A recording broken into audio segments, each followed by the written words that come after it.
Olá! Eu resolvi criar uma série de vídeos para tratar sobre diversos assuntos referentes ao direito e principalmente na área de condomínios. Hoje eu quero falar com você da maior dificuldade que está existindo nesse momento de pandemia, que é a realização de assembleias.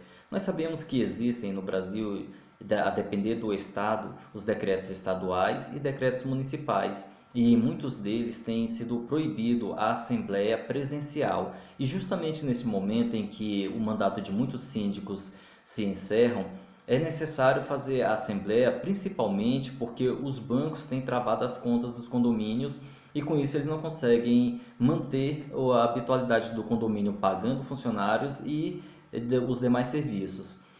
Essa série de vídeos é justamente para auxiliar quem é síndico, administrador, advogado ou até mesmo funcionário de cartório a lidar com isso na prática do dia a dia. Serão vídeos curtos, de uma média de 5 minutos, onde nós vamos tratar na prática com a linguagem simples e acessível para todos. Eu vi em algumas decisões judiciais alguns casos, nesse exemplo que eu vou citar agora, foi realização de assembleias de eleição. Então, teve em um condomínio o juiz aceitou, em outro ele não aceitou. O mesmo caso para ambos. E tiveram duas decisões que eu vi interessante. O primeiro foi o seguinte: lá em Caldas Novas, os condôminos, na maioria idosos, eles fizeram um abaixo-assinado e pediram para não haver a realização de assembleia presencial e que se prorrogasse o mandato do síndico por 180 dias. E a justiça aceitou. Isso porque alguns condomínios têm feito assembleia virtual. Tal assembleia ainda não é legalizada, isso por lei, no Brasil. Tem um projeto de lei que é o 1179 de 2020. Ele já foi aprovado na Câmara e no Senado. Foi enviado para o presidente para que ele faça o veto ou para que ele venha aprovar e se torne lei. Com isso, o que acontece? Quando houver a aprovação, quando virar lei, eu vou ler essa lei e vou te trazer de forma prática, simples e eficiente como você vai proceder na Assembleia. Eu vou falar, ó, você vai fazer assim, assim, e vou citar o artigo para você se basear. Mas por que eu não trago agora? Porque como o presidente ainda pode vetar alguns pontos, não adianta nós conversarmos aqui e chegar amanhã ou semana que vem ele vetar esses pontos e a gente ter que reaprender de outra forma. Então vamos ficar por enquanto com essas decisões judiciais que eu estou citando para que nós venhamos a fazer de forma prática o que hoje já está resolvido e que tem dado certo. E o que acontece? Nessa primeira decisão, aceitou a prorrogação do mandato. Eu já vi outros juízes que não aceitaram a prorrogação por não ser prevista em lei. Esse caso específico foi justificado por ter, na grande maioria do condomínio, idosos, e eles fizeram um abaixo-assinado onde todos que estão ali no condomínio aceitaram fazer dessa forma e o juiz apenas homologou. Então, o que tem acontecido? Em alguns condomínios, tem se feito assembleias virtuais. Cuidado com isso se não estiver previsto na convenção do seu condomínio. Eu já vi alguns advogados dizendo que por causa da lei das sociedades anônimas, que lá é previsto essa modalidade de assembleia, então poderia usar por equiparação no condomínio. Não façam isso pelo seguinte: a lei das sociedades anônimas é uma lei específica para tais instituições e os condomínios são regidos pela Lei 4.591 de 64, que é específico para condomínio e não comporta tais assembleias até esse momento. Esse projeto de lei que eu citei, o 1179 de 2020, vai permitir que até o final de outubro venha a ser válido a assembleia virtual da mesma forma como se fosse presencial. A decisão que eu achei mais interessante foi da juíza Samira de Castro Lorena, da primeira vara civil do Fórum Regional lá de São Paulo. Eu achei interessante o seguinte: houve a assembleia e virtual, nesse caso, não previsto na convenção, não previsto em lei.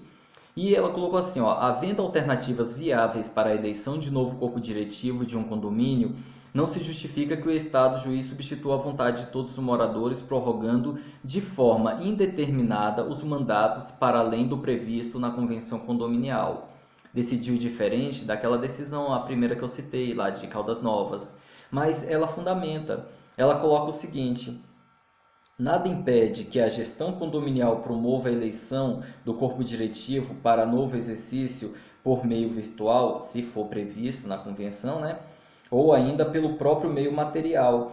Por exemplo, aí o exemplo que ela cita: mediante a instalação de urna em área de fácil acesso do condomínio para depósito de votos em papel, ou outro meio que evite contato pessoal entre os condôminos para prevenir o contágio do vírus, disse ela.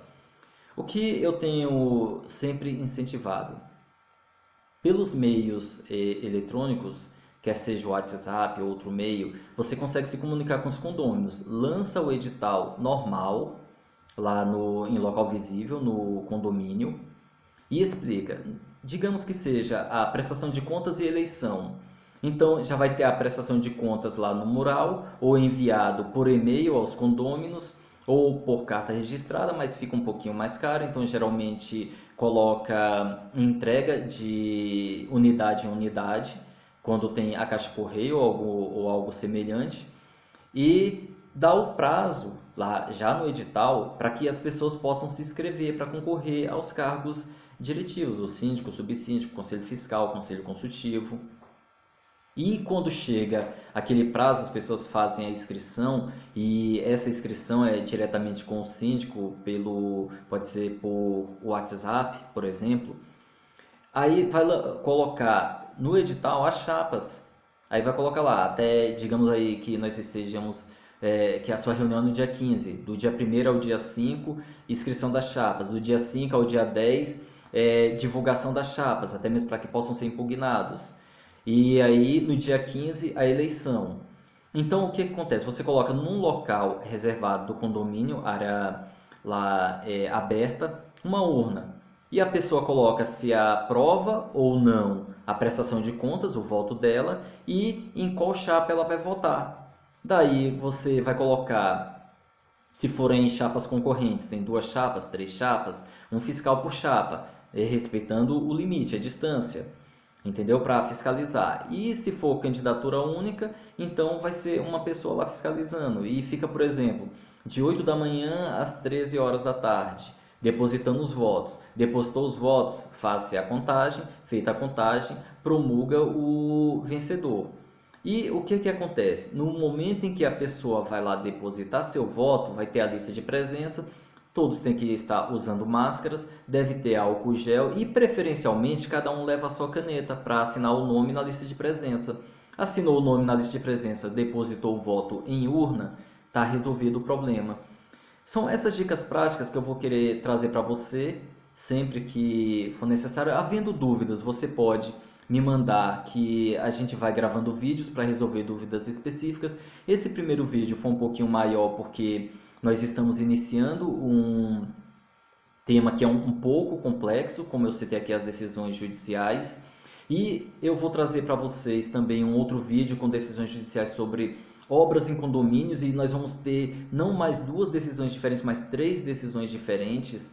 E diante disso nós vamos ir avançando. Independente da sua dúvida, a gente vai lançando, fazendo vídeos, e de forma prática você vai aprendendo em vídeos de 5, 6, 7 minutos a fazer de forma correta dentro do seu condomínio à luz da legislação. Obrigado por sua atenção.